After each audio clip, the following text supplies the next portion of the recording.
Ողջույն 24-ի եթերում հետագիծ Տևես Նարեկ Գալստյան, այս պայն ես հյուրընկալ եմ Հայ ազգային կոնգրեսի փոխնախագահ Արամ Մանուկյանին, պարոն Մանուկյան ողջունում եմ եւ շատ շնորհակալ եմ հրավերս ընդունելու համար։ Պարոն Մանուկյան,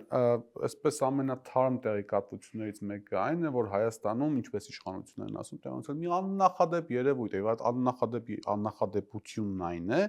որ Ադրբեջանը փաստորեն թույլ է տվել Ռուսաստանով իր ճանապարհ որպես տարանցիկ ճանապարհ օգտագործել, այնուհետև Վրաստան եւ Վրաստանից Հայաստան ցորեն բերելու համար։ Այս աննախադեպությունը մեկնաբանվում է իբրև խաղաղության հիմնական ցուցանիշներից եւ ցուցիչներից մեկը, ինչպես նաեւ զուգահեռները անցկացվում 90-ականների սկզբին, երբ որ հետխորհրդային նոր ժամանակաշրջանն էր, արդեն Արցախյան կոնֆլիկտը սկսվել էր, սահմանները փակվել էին, Թուրքիայի տարածքով ուրեմն ցորեն բերելու հետ եւ ասում են միայն այդ մեկը կարելի է բերել համատել։ Ուզում հարցնեմ մարդ, որը այդ տարիների իշխանության ներկայացուցիչ է, 90-ականների իշխանության։ Կարող ենք մենք համատել այսօրվա տեղի ունեցողը եւ այն, ինչ որ տեղի ունեցավ 90-ական թվականներին։ Բացարձակ համատելու եզրեր չկան այդ երկու դեպքերի հետ կապված, դրանք իրար հետ ոչ մի նմանություն չունեն։ Ադրբեջանը հիմա այսպես միանգամյա ճանապարհ բացելով հանդերձ ոչ մի պարտավորություն չի ստանձնել։ Ադրբեջանով անցնող երկաթուղի այդ одноразовый, կներեք բառի համար օգտագործումը պարտավորություն չէ, որովհետև հարցանագրված չէ։ Դա ամենևին չի խանգարում իր ագրեսիվ գործողություններին, ագրեսիվ քայլերին, բանակի ուժեղացմանը 5 միլիարդի անց արդեն բյուջե ունի ռազմական եւ իր նախապատրաստական աշխատանքներին։ Եթե նայեք բյուջեից ինչքան է ֆինանսավորում արևելյան Ադրբեջանի ներողություն արևմտյան Ադրբեջանի, այսպես ասած, ծրագիր իրականացնում, շուրջ 50 ծրագիր են իրականացնում գրքերով, միջազգային լոբինգով, միջազգային կոնֆերանսներով, որ իրենք գալու են Հայաստան։ Այսինքն դա մի հատ միզեր ընդհանուր այդ պատկերի մեջ, որը լավ է, ես որևէ բան չունեմ ասելու, բայց դա որևէ բանով արձանագրված չէ եւ ամենևին երաշխավորված չէ, որ դա աշխատելու է շարունակական է լինելու։ Թուրքիայի հետ կապված, Թուրքիան 93 թվականին թույլատրեց եվրոպական եւ ամերիկյան հացը Ստամբուլից գա դեպի արևելյան, դեպի Samsung նավահանգիստ եւ դեպի Կարս։ Մենք այնտեղից ստացանք մոտավորապես 60,000 տոննա հաց, պատկերավոր լինելու համար ասեմ, դա մոտավորապես 2 ամսվա հաց էր։ Հայաստանի ծախսը սիրիական բան չէ՞, չէ, ամերիկյան եւ եվրոպական հաց էր, դրանք Ստամբուլով եկավ, հետո երկաթուղով տեղափոխեցին իրենց արևելյան մասը, որտեղ ղարսով եւ փոթիով այդ հացը մտավ Հայաստան, 2 ամսվա հաց էր, բայց շատ կարեւոր բան կար սրա հետ կապված։ Թուրքիան այդ ժամանակ չեզոք էր Ղարաբաղի կոնֆլիկտի համար։ Ինքը մեր դիվանագիտության արդյունքն էր։ Թուրքիան եւ արաբական երկրները բացարձակ չխառնվեցին Արցախի ինքնորոշման խնդրին։ Ոչ զենքով, ոչ ինստրուկտաժով, ոչ մի կերպ իրենք չեն խանգարում եւ մեր դիվանագիտության հաղթանակին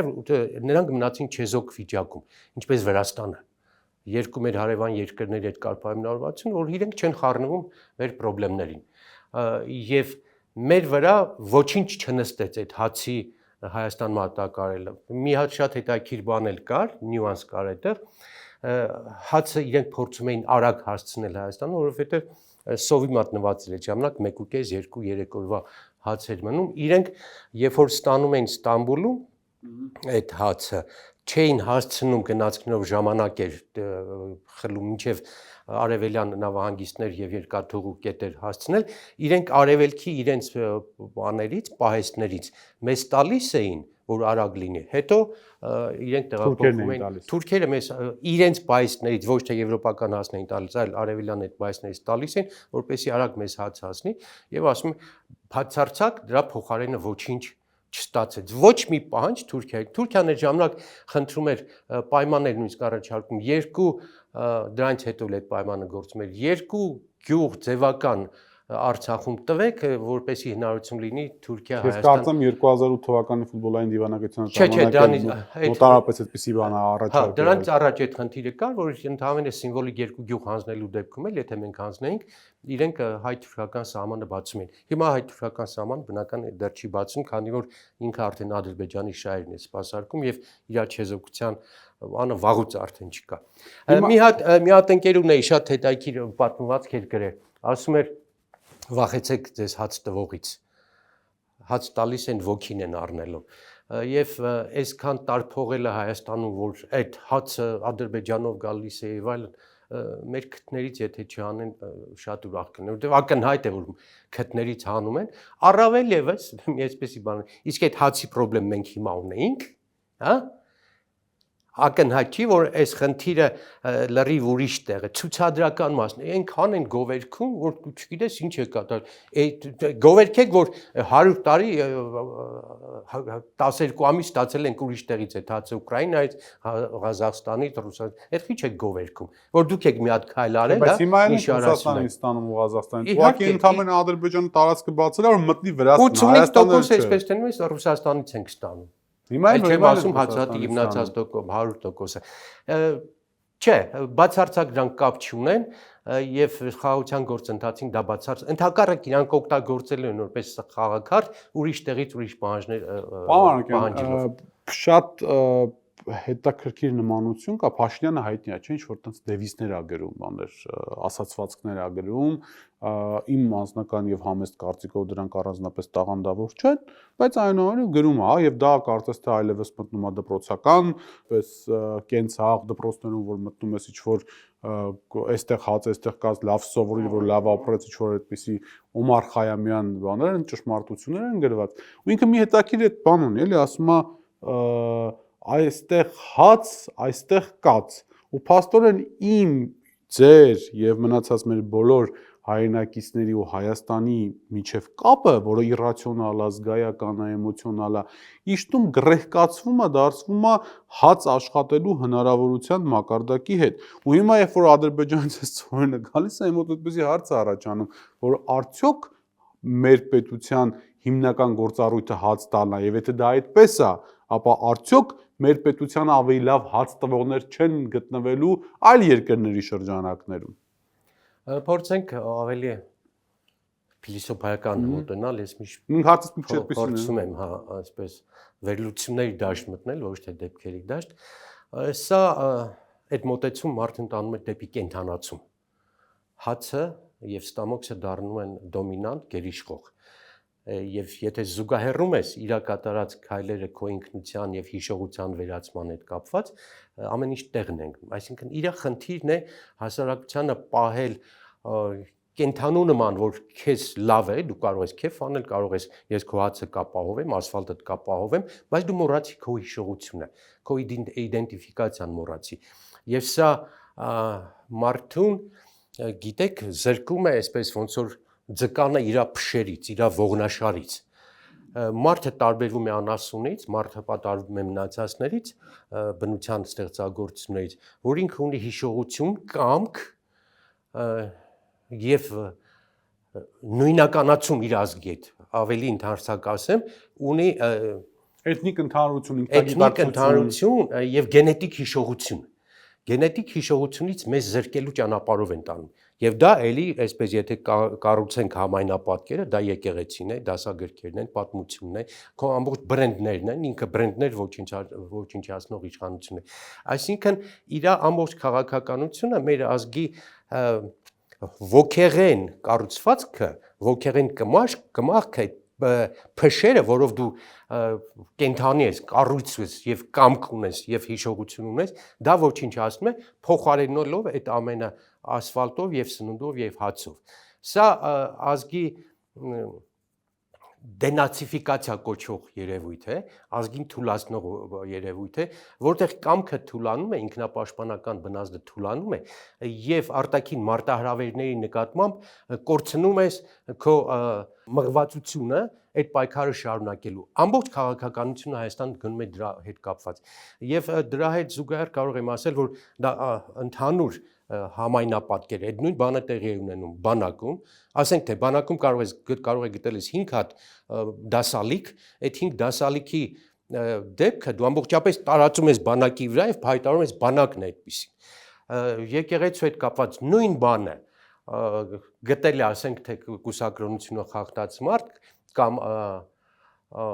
ծեսերը կամ աստծուց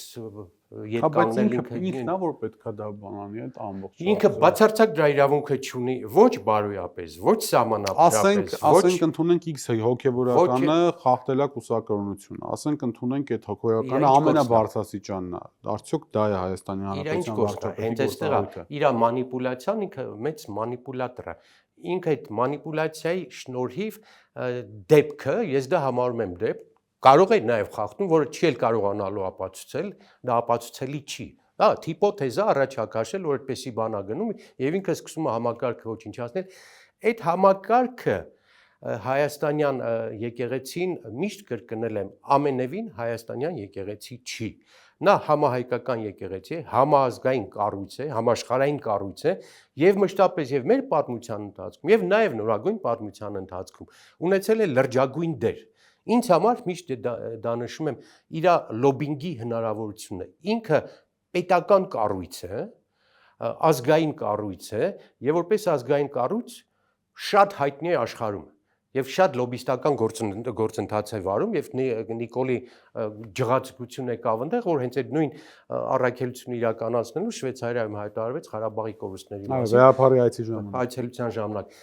ասենք անամոթաբար ինքը մոռանում է հիշեցնել որ ինքը 560 եկեղեցի ա կորցել Ղարաբաղում մեր հիշողության, մեր պատմության, մեր սրբությունների ամբողջ մեր հոգևոր այդ առանցքի մասին, գմախքի մասին ով խոսում եմ, այդ ոչնչացել, այսինքն 560 հատ եկեղեցի դա Մարասն է, դա Դիվանքն է, Գանձասարն է, Շուշի Ղազանչեցոցն է, այդ բոլորը գցել է, տվել է, կամավոր է տվել, ընդ որում ժամանակը գա, ես ես խոստանում եմ, դատական գործ է բացվելու, թե ինչպես Նիկոլ Փաշինյանը այդ ամբողջը տվեց, կամավոր։ Այդ ամենը փաստաթղթավորված, եթե հետևես, Նիկոլին որևէ պատիժ չի փրկի։ Ինքը կարող է երազի Բաքվի բանտում դատվի, քան հայկական բանտում, որովհետև այն ինչ որ արել է, պատմությունը բացելու է եւ դատելու է։ Դա լինելու է դարի մեծագույն հանցագործությունը։ Մեծագույն հանցագործությունը, որ տարածքները տվել ես, ինքնորոշման իրավունքով Ղարաբաղի տարածքները տվել ես եւ կորցրել ես այդ ամբողջ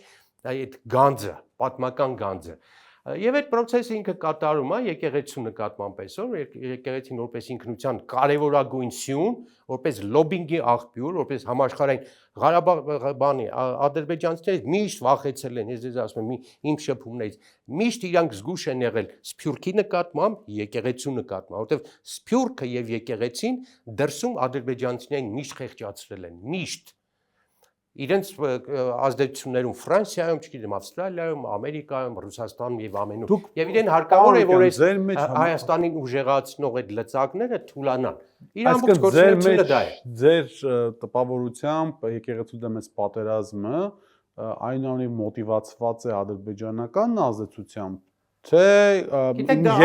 2-3 բան սցենար կա, էլի։ Արդեն այնքան པարզ է դա։ Այնքան པարզ է, որ դրա մասին անգամ ապացույցներ բերել է անհիմն է, որովհետև մեկը մեկին բռնում են ադրբեջանցիների պահանջները եւ մի ժամ կամ երկու չանցած Նիկոլի արձագանքներն էլ են։ Փաշազադեի, եթե ժամանակագրությունը վերցնես եւ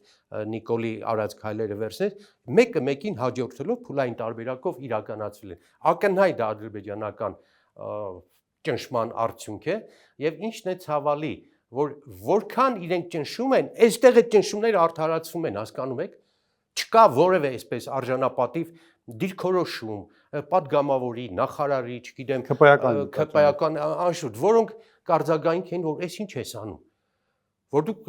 դու կտոր, ինչպես երակից արյունը այսպես կատ թափվում է, Հայաստանը թուլացնում ես, եւ դա ակնհայտ ադրբեջանական պահանջ է, շարունակական պահանջ, եւ այստեղից միայն ու միայն գնում է դրան ընդառաջ դրական քայլեր։ Ընդ որում բանն էլ մեկն է, այլի ակնհայտ երևում է, իրենք շուտ ֆալշ ստարտ են սկսել ընտրությունների հետ կապված, դա մատուցելու են որպես ընտրական հնարավորություններ Ադրբեջանի Թուրքիայի օգնությունները, որը կրկին էլի բաց է, այստեղ արդեն եզրակացություններ, վերլուծություններ անելու կարիք չկա։ Դրանք այնքան ակնհայտ գործընթացներ են, որ դրա կարիքը չկա։ Եվ այս process-ը շարունակվելու է, քանի դեռ մեր քաղաքական գործիչները չզգան սպառնալիքը, ճգնաժամի վտանգը, ճգնաժամի ահագնացումը։ Եվ Ալիևը այս վերջի հայտարարությամբ այդ ձեր ասած Սևանի հետ կապված Սևան Գյոչա, հա, ինձ թվում է ինքը տակտիկական սխալ թույլ տվեց, գիտեք ինչու։ Ինքը այսպես թե այնպես ոնց որ թե նպաստում էր մինչև հիմա գոնե ձևական կամ քիչ խաղաղության գործընթացի հետ կապված եւ այդ հացի բանն էլ դրան նպաստեց, որ Նիկոլի համար դա բան էր, պարծենալու բան էր, ոնց որ հիմա պարծենում, բայց հենց որ Սևանի հարցը բարձրացրեց, զգացվեց, որ ինքը սխալ է թույլ տվել Նիկոլին աջակցելու առումով։ Նա խփեց Նիկոլին այս առումով։ Ինքն իր տակտիկայից շեղվեց, Նիկոլին քարկոծեց, որը մոտավորապես նշանակում է, որ ոչ թե նշանակում է, ակնհայտ երևում է այն խաղաղության գործընթացը, որի մասին ասում են, որը լինելու էր հիմնական խաղաքարտը Նիկոլ Փաշինյանի առաջիկա ընտրությունները, դա փլուզվեց։ Մի քիչ ոնց որ թե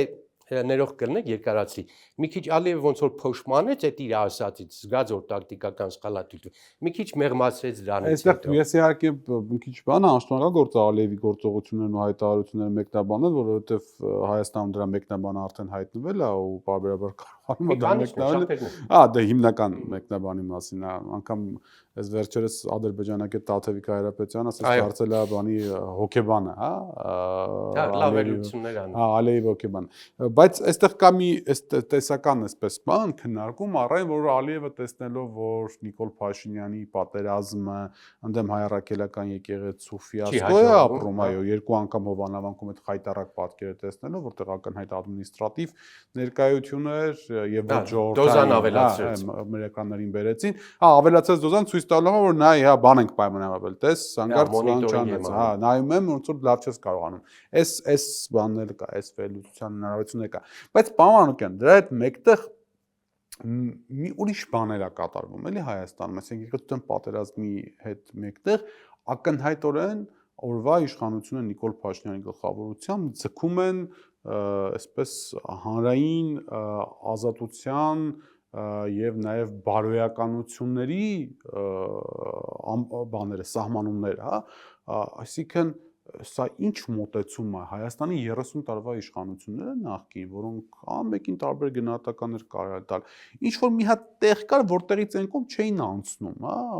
հիմա այլևս ասենք մարդիկ վախենում են լոգասենյակ գնալ, որտեղ երբեք վստահ չեն, որ իրենց լոգասենյակում լողացածը վաղը չի հայտնվելու որովիցե ԿՊԱ-մերձ լրատվամիջոցում։ Ձեր ասածը կալանավորումներ, գաղտնալսումներ, սա ի՞նչ է։ Դա լրիվ գնում են պոպուլիզմի փուլից դեպի դիկտատուրա, դեպի հեղափոխական այդ հայտնի բանն է։ Հեղափոխական այդ բարձրալիքից իջնում ենք դեպի բռնատիրություն, իշխանության խիստ կենտրոնացում եւ երկու հայտարարություն ուզում եմ նորից իրար կապել։ Նիկոլ Փաշինյանի այն հայտարարությունը, որ կառավարությունը որևէ մեկը չի կարող այլ կարծիք ունենալ, քան վարչապետի կարծիքն է, դա իշխանության յուրացում է։ Գասուդարստվետը է։ Եվ վերջերս Ալեն Սիմոնյանի հայտարարությունը, որը տարօրինակ էր, անգրագիտության դրսևորում էր դա, բառացի, եթե ուզում եք կարդամ, ինչ է ինքը ասել, որը եթե եվրոպացիները ուշադիր լսեն, ինչ որ եզրակացություն կան, ինքը ասում է, ինչ որ մեկին թվում է, որ վարչապետը մի բան ասի, ինչ որ մեկը կարա իրավունք վերապայի տենց չանի, բա ինքը իմ կուսակցության ղեկավարն է։ Սա ասում է խորհրդարանի նախագահը, որը խորհրդարանական Հայաստանի խորհրդարանի ղեկավարն է։ Խորհրդարանական Հայաստան, խորհրդարանական պարլամենտական ղեկավարում նշանակում է ինքը ավելի բարձր է, եթե ուզում եք իմանալ, որտեղ ինքը օրենսդիրն է, նա գործադիրն է։ Օրենքի հեղինակը, օրենսդրական կարգավորման հեղինակը խորհրդարանն է։ Եվ ինքը իր ենթակայությունն է, խորհրդարանի ենթակայությունն է հավաստում վարչապետի, ով է համարձակվել, որ Նիկոլ Փաշինյանի ասածը չկատարի։ Սա վերաբերում է եւ դատարաններին, եւ քննչական մարմիններին, եւ հիմա ուզում են եկեղեցուն նույնպես վերաբերի, սա նշանակում է իշխանության բացարձակ եւ արագ մոնոպոլացում, բուրգի ստեղծում, որի վերև է նստած է մեկ հոգի։ Այն երկրները, որոնք գնում են այս ճանապարհով, շատ արագ կարող են կործանվել, եթե չեն դառնում անմիջական, ուղիղ դիկտատորական երկիր։ Դրա մյուս բաները, ապացույցները բերեմ։ Նայեք, կարող եք ինձ ասել որևէ երկիր այս ընթացքում, որը իր պաշտպանական հնարավորությունները քչացնում է կտրուկ, բյուջե, ռազմական քանակ եւ ավելացնում է ոստիկանական հնարավորությունները։ Կարող եմ, օրինակ, այդպիսի կառավարություններ գործում Ֆրանսիայում կոչվում էր վիշիստական կառավարություն։ Իրենք չունեին բանակ, բայց ունեին ժանդարմներ։ Կոլաբորացիական բաներ էին իրանք անում։ Կոլաբորանտներ։ Բայց այսօր, երբ որ դու դեռ խաղաղության փուլի մեջ ես, համարենք այդպես, դեռ խաղաղություն հաստատված չէ, դու քո պաշտպանական համակարգը, ես մի քանի փաստեր ասեմ, որ պաշտպանական համակարգ ամբողջապես թուլանում է։ Դուք հիշում եք, ունենք այսպես զինվորների հիմնադրամ եւ յուրաքանչյուր աշխատող 5000 էինք մեկ մուծում այդ բանին, զինակոչիկ հիմնադրամին, հիմա դրա 1000 դրամը թողնելու են, 4000 տանելու են ուրիշ տեղ։ Այդ մասով ֆինանսավորումը կրճատվում է։ Ռազմաարդյունաբերական համալիրի ֆինանսավորումը ասել է մի մասը հետ է գնում, այդ մասը հետ է գնում եւ բազմիցս այս խնդրի մասին ասել եմ։ Մենք ունենք ներքին զորքեր։ Ներքին զորքերը մեր պահուստային զորքերն էին անհրաժեշտության դեպքում սահմանը պահելու համար եւ ներքին զորքերը առաջին պատերազմի ժամանակ լրջագույն Վանո Սիրադեղյանի հատկապես գլխավորությամբ իրականացում բազմաթիվ զոհեր են տվել մեր ոստիկանները սահմանները պահելու համար։ Սանկցիաներն էլ նույնը տեղ ունեցավ, էլի սանկցիաները։ Նրանք զենք մարտական զենք կրելու իրավունք ունեն եւ սահմանում անհրաժեշտության դեպքում բուքսիր էին հասնում պաշտպանության բանակին։ Հիմա տեսեք ինքը ինչ արեց։ Այդ համակարգը հանեց, այդ ազգային գվարդիա կոչվածը, որը կարող էր արտաքին մարտահրավերների դեմը կանգնել անհրաժեշտ, հիմա դրա իրավունքը չունի եւ հաջորդ քայլը, այս նկարը չգիտեմ պատահական բերեցիք թե չէ, իրենք ամբողջապես շրջվելու են ներքին անվտանգությունը պահելու։ Այսինքն ՊՊՑ-ն եւ ազգային գվարդիան այսօր ունեն մի խնդիր իշխանությունը պահելու։ Տեսեք ինչ է կատարվում, վերլուծությունը այսպեսին է։ Արտաքին մարտահրավերների առաջ իշխանությունը թույլատրում է իր հնարավորությունները, ներսում կարգուկանոն, ճակերտավոր կարգուկանոն հաստատելու համար ուժեղացնում է իր թիկնազորը եւ իր խնդիրները լուծողներին։ Դրանց հիմնական ֆունկցիաներից լինելու է ճնշումները, դրանց հիմնական ֆունկցիաներից լինելու է մարդկանց բռնելը, դանոսներով մարդկանց տեսել եք ցուցադրական 50-100 հոգով տանելը եւ սա բերում է, նպաստում է ներսում ճնշում ուժեղացնելու, արտաքին ճնշումների դեմ չդիմավորագրավելու քաղաքականության։ Սա է տանում դեպի դիկտատուրայի եւ այլևս շատ զենք տեսակներ, նորամուծություններ զենքի որակի տեխնիկայի առումով, որովհետեւ իր վախը հիմա ներսից է։ Ես հասկանում եմ, բայց դրա հետ միասին ինչ որ չգծված սահմաններ կային, անգամ բոլոր իշխանություններով քաղաքական հակառակորդների կալանավորումներ տեղի ունեցել են Հայաստանում։ Չկա տենց իշխանություն։ Մի մասը մենք բանկեկավոր չի, բայց հիմա անունը չտամ, Հայաստանի ամենահայտնի խմբագիրներից մեկի նկարն էին ժամանակին 2000-2001 թվականին ինչ որ մի թերթում տպագրել, ինտիմ էսպես նկարի մասին է խոսքը։ Ու ամբողջ քաղաքական համակարգը մեր երկրի իշխանականից մինչև ընդդիմադի լրագրողական համայնքը այնպիսի զզվանքով ընդունեց այդ տեղի ունեցող իրադարձը, թերթը գնաց պատմական աղբանոցի մեջ, իսկի չկա էլ խմբագիրը ինչ որ Հայաստանից թողեց գնաց եւ այլն եւ այլն։ Հիմա սա պետական խրախուսման ինչ որ միջոց է դարձել այլևս, որ մարդկանց գաղտնալսումները գցեն համացանց, մարդկանց, չգիտեմ, անձնական բաները, տեսանյութերը տարածվեն։ Այս սա է ավելի ողբերգական, քան թե անգամ կալանավորումները որ տեղի ունենում Հայաստանում։ Դրանցի արդյունքում վերջերս հրապարակվեց նյութ, որ Արմավիրի եւ Աբովյանի քրեակատարողական հիմնարկներում այլևս որևէ ազատ մահճակալ չկա։ Այսինքն, էլի կներեք ռուսերեն բառի համար, պերեբոր է, կալանավոր այլևս չեն կարող ընդունել։ Եվ ինչն է հետաքրքիրը, որ դրանց մեջ չկան այն օլիգարխ հանցագործները միլիոնավոր դոլարներ կիրած հանցագործներ, պետության դեմ, բանակի դեմ, ազգի դեմ կատարած մեծ հանցագործները, մարդասպանները, հանցագործները լուրջ, դրանք չկան, նրանք դրսում են կամ արտասահմանում են կամ չբացակայելու պայմանով իրենց բիզնեսներն են իրականում։ Փոխարենը այսօր մենք ամեն օր եթե մի սրբազան ձերբակալվի, ասում ենք ես մի սրբազան ձերբակալվեց, բայց լավ մի հատ համակարգ նայեք, ինչքան արդեն սրբազան է տարել, ինչքան փաստաբաններ է տարել, ինչքան քաղաքական գործիչներ է տարել, ել չեմ ասում Բաքվի մնացածներ, որ ինքը երջանիկ է, որ նրանք այնտեղ մնան, եւ դաշտը փոխարինվում է ուրեմն հանցագործները լուրջ դրսում են, այլ հանցագործությունների թիվն էլ չասեմ, այդ թիվը կտրուկ աճ է ունեցել, քանի որ ամբողջ քննչական, դատական, ոստիկանական, դատախազական համակարգերի սևեռվածությունը այս դաշտի վրա է, հանկարծ մեկը չթպրտա, հանկարծ մեկը Facebook-ով կամ WhatsApp-ով Նիկոլ Փաշինյանին չհայոյի, այդ դաշտի վրա է թիրախը, այն իրական հանցագործ դաշտը ազատ է, գործում են, փողոցով գնալուց էլ կզգաք կամ դեպքերի սպանությունների քանակը վիճակագրությունն այն կտեսնեք, որ մեզ մոտ որակական փոփոխություն է ունենում տեղի ունեցող հանցագործությունների եւ նաեւ բանտերում հայտնվածների։ Եվ հետո եթե քաղաքական գործիչ, իրավաբան, փաստաբան, հոգեվորական են տանում, ակնհայտ է դառնում, որ դեպքերի 90%-ով դատարանը կալանք է տալի, 95%-ով կալանք է տալի, 2 ամսով, 1 ամսով եւ այլն, բայց օրինակ դեպքեր կան, որ սպանության մեջ կասկածողներ այսօր ազատ պատտվում։ Այստեղ ես մի հատ օրենք եմ հիշում, ֆիզիկայի մեջ շատ հետաքրքիր օրենք կա, կոչվում է Հուկի օրենքը, առանցքական մարմիններին է վերաբերում։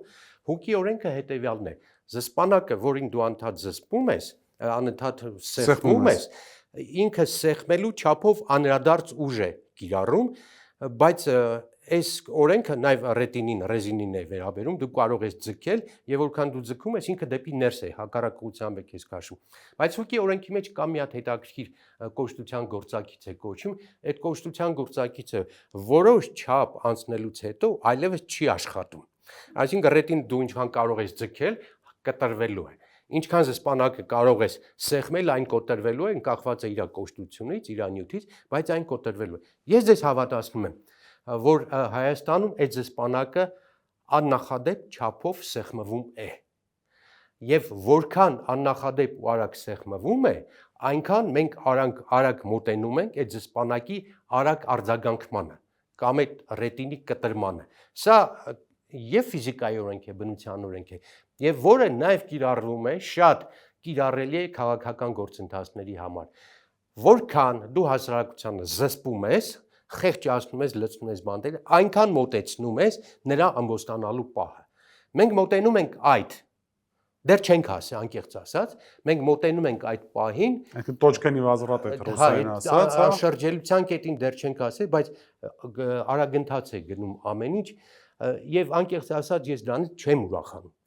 Ես դրանից նույնիսկ տխրում եմ, որովհետեւ դա կարող է բերել պայթյունի, քաոսի, աննախադեպ ակտիվության, այսպես որի արդյունքում, ասենք սեպտեմբերի 26-ը է տեղի ունենում, ջարդում են, ավիրում են, ավիրացություններ է բերում դա։ Իսկ այդ ավիրացությունները որքան էլ իշխանություն են հեռացնեն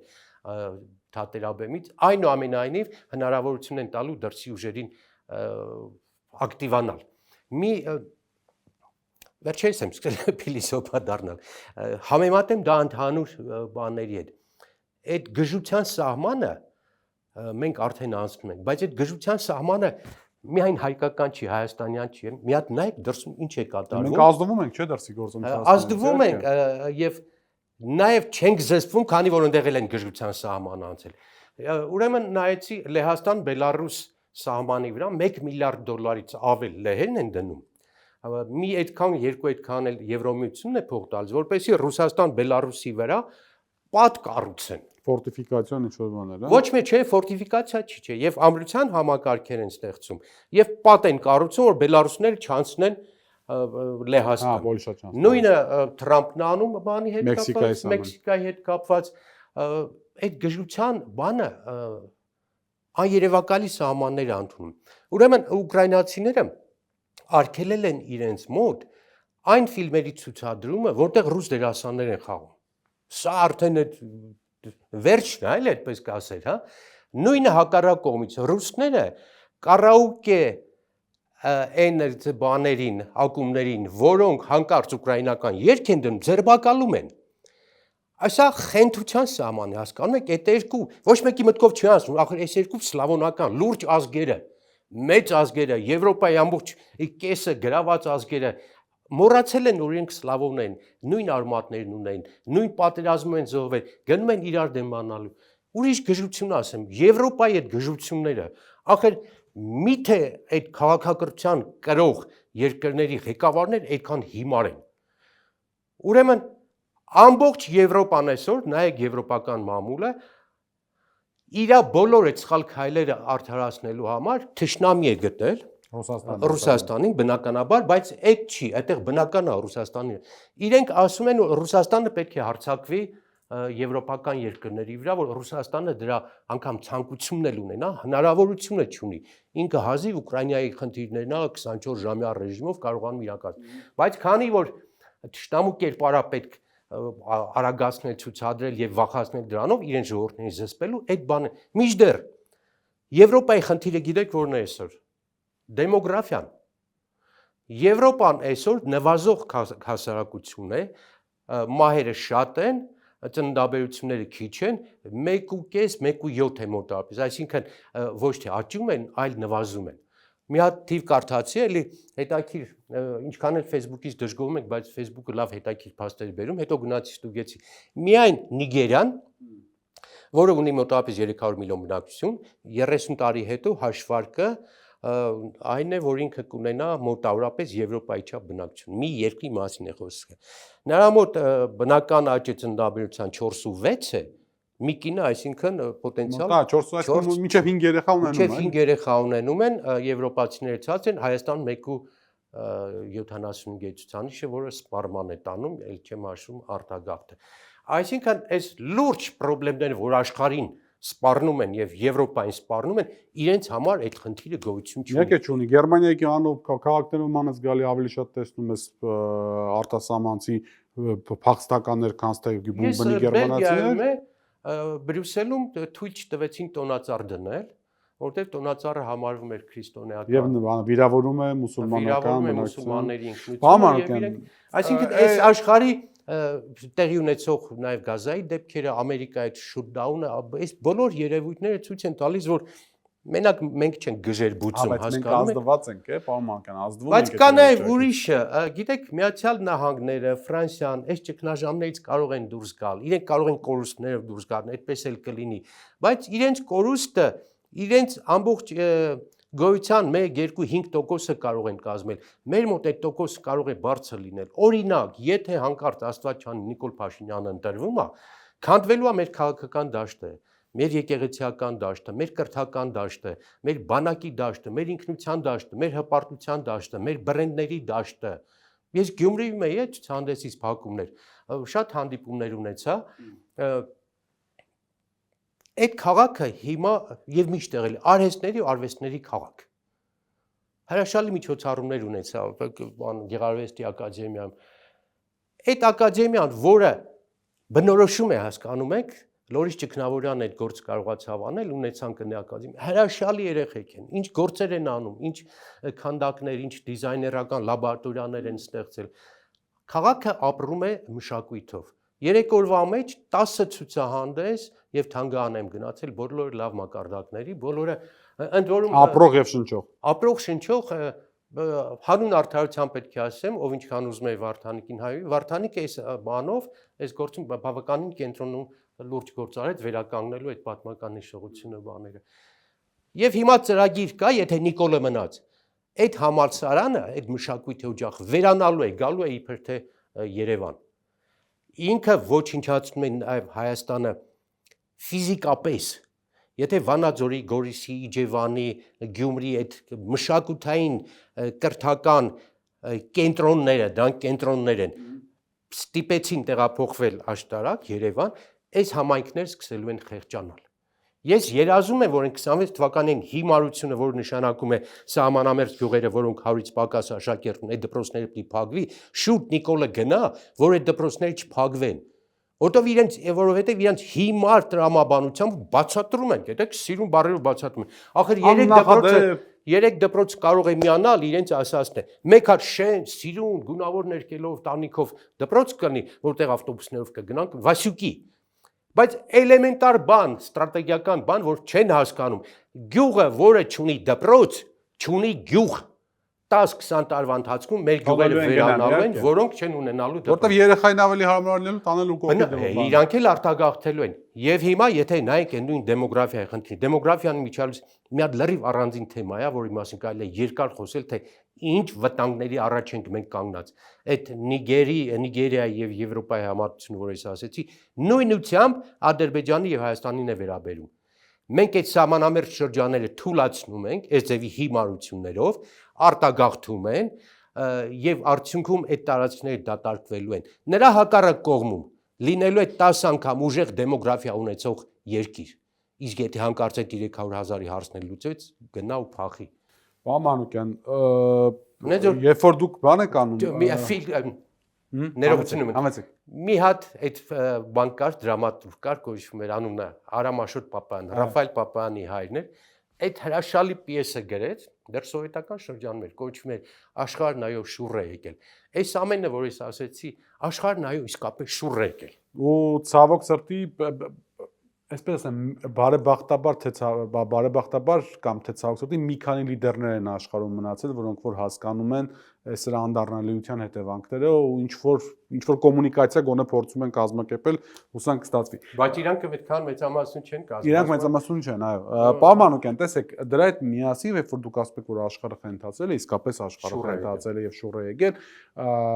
ես գիտեք ինչ եմ հիշում։ Դե մենք դրա ֆիդբեքերը Հայաստանի վրա այդ վայբերը ստանում ենք, էլի դեպի Հայաստան, վիբրացիան, հա, կոպիտ ասած։ Օրինակ, երբ որ Եվրոպայի խորհրդի խորհրդարանական վերաժողովում Նիկոլ Փաշինյանը ելույթ ունեցավ, իմ ականջը ծակեց հետեւյալը, որ ինքը ասաց, սիրելի եվրոպական համայնք ասաց, ժողովրդավարությունը պետք է ուժեղ լինի, ժողովրդավարությունը պետք է պաշտպանվի հիբրիդային պատերազմներից։ Ես հասկացա, թե դա ինչ է իրանից ենթադրում, այսինքն ինքը ինչ բան է, մեքենա է հիմա նախապատրաստում, որ պետք է գործի դնի եւ հղում արեց մոլդովական օրինակին, Մոլդովային շնորհավորեց, որ Մայասանտուն կուսակցություն փակեց, լրատվամիջոցներ փակեց, քաղաքական գործիչների բանտարկեց, կալանավորեց եւ այլն։ Հիմա ինչ եմ ես ամենը խոսում։ 2008 թվականին, երբ որ տեղ ունեցավ նախ մարտի 1-յան եւ հետ մարտի 1-յան այդ ռեպրեսիվ շրջանը, այդ օրվա անդիմությունը, այսինքն այդ թվում նաեւ դուք ինչ որ տեղեր կար, որտեղ կարողանում էիք դիմեիք, խոսեիք, զեկույց ուղարկեիք, էս անեիք, այն անեիք եւ դրա արդյունքում կամ հետևանքով ինչ-որ մեղմացումներ էին տեղ ունենում, հա, ասենք մի քանի անգամ օրինակը եթե նորից բերենք, կար մարդու իրավունքների եվրոպական հանձնակատար Համերբերգը, որը եկավ Հայաստան, գիշեք, գալուց հետո շատ մարդիկ ազատ արձակվեցին, հա, կալանավայր, մարդիկ ազատ արձակվեցին այդ ամեն ինչի հետևանքով, Համերբերգի ազատ արձակվածներ կային, այսպես կոչված, էլի, այդ թվում այսօրվա իշխանության մեջ թե չեմ սխալվում կամ իշխանամերձ շրջանակներում եւ այլն։ Մի խոսքով տեղ կար, որտեղ կարելի էր դիմել, պարոն Մանուկյան։ Հիմա այդ գոյություն չունի ու փաստորեն այլախոհները մնացել են բացառապես մենակ պետական ռեպրեսիվ համակարգի առաջ։ Ոստեղ ես լուծումը չեմ կարողանում պատկերացնել։ Շնորհակալ եմ, շատ հետաքրքիր թեմա բացեցիք, ինձ համար վերլուծելու լավ, նյութ մատուցելու լավ թեմա է։ Ես չգիտեմ մեզ լսողները գիտեն թե չէ, Ղարաբաղ կոմիտեն որ ձերբակալվել էր, Շարլ Ազնաուրը մեծագույն աշխատանք կատարեց սովետական իշխանության, կենտրոնական իշխանությունների պրեսինգի էր ենթարկում եւ նաեւ նրա այսպես ակտիվ միջնորդությամբ Ղարաբաղ կոմիտեի տղաները ազատվեցին։ Ազնաուրը հեղինակություն էր, այդ հեղինակությունը օգտագործվեց։ Ուրեմն ես կուսակցության նախագահ էի եւ կազմակերպեցի Հայաստանի լիբերալ ուժերի դիմումները եվրոպական կառույցներին մեր քաղբանտարկյալներին ազատելու համար։ Եվ Բունդեստագում առաջին անգամ խոսում ենք որ թվականի մասին 8-ից հետո 2008-ի քաղբանտարկյալների ազատման հետ կապված 9-10 թվականներին անմիջապես 8 թվականի այդ սպանդից հետո Գերմանիայում Բունդեստագում իրենց պարլամենտում դա մենք կազմակերպեցինք նաև իրենց դեսպանի հետ ցուցադրվեց այն ֆիլմեր, որ մենք դեռ չէինք տեսել, թե ինչ սպանդ է կատարվել մարտի 1-ին Շահումյան հրապարակում։ Դա նպաստեց։ Ես դիմեցի նաև Եվրոպայի լիբերալներին, մենք արդեն 2010 թվականից լիիրավ անդամ ենք Եվրոպայի լիբերալների կուսակցության, միակ կուսակցությունը որ լիիրավ անդամ էր, եւ իրենց քաղաքական հրատապ արտահերտ բանաձևերով իրենք ստիպեցին Հայաստանի իշխանություններին քաղբանտարկյալներին ազատ արձակել։ Այսինքն այդ ժամանակ իսկապես կար եվրոպական այն կառույցները, որին համագործակցում էին, որոնք մեր ժողովրդավարությանը համագործակցում էին, իրանք 11 թվականին լիբերալները եկան այստեղ Հայաստանում ժողով արեցին։ Ես այդ ժողովը կարողացա կազմակերպել համաեվրոպական լիբերալ եւ դա մեծագույն նպաստեց, որ մարտի 1-ի քաղբանտարկյալները բոլորը դուրս եկան։ Հիմա նույն լիբերալները, նույն եվրոպական կառույցները ամբողջապես հակառակ ուղղությամբ են աշխատում։ Իրենց այսօր միակ խնդիրը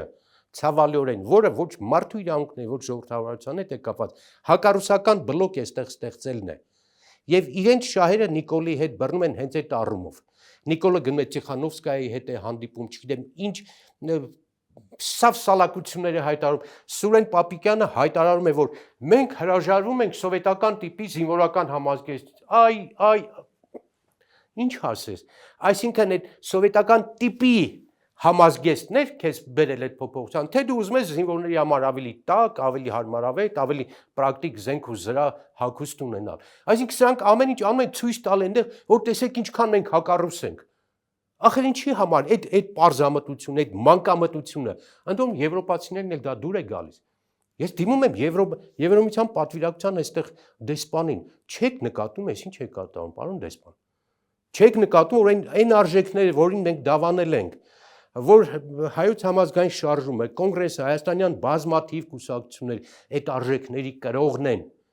Մենք ապրում ենք այդ արժեքներով, եվրոպական քաղաքակրթության արժեքներով, մարդու իրավունքների արժեքներով։ Չեք տեսնում ինչ է կատարվում։ Չէ, որովհետև Փաշինյանը եւ իր սատելիտները այս ամեն ինչը ներկայացնում են իբրև ռուսական 5-րդ շարասյան ջախջախում Հայաստանում։ Իրենց ներկայացնել ինչ կապ ունի, իրանք չեն տեսնում բանտերի վիճակը մեր զինվորականության ավելացման գործընթացը, այդ ձերբակալությունները, որոնք մի հոգու ցուցումով մարդկանց բանտերն են կողում, 2008 թվականից այս կողմ տենց բան չէր եղել։ Մի ոստիկանի ցուցումով բաներ էին անում, մարդկանց ձերբակալում էին։ Աշոտ Մանուկյանի օրինակ այնքան եմ տարածվելու,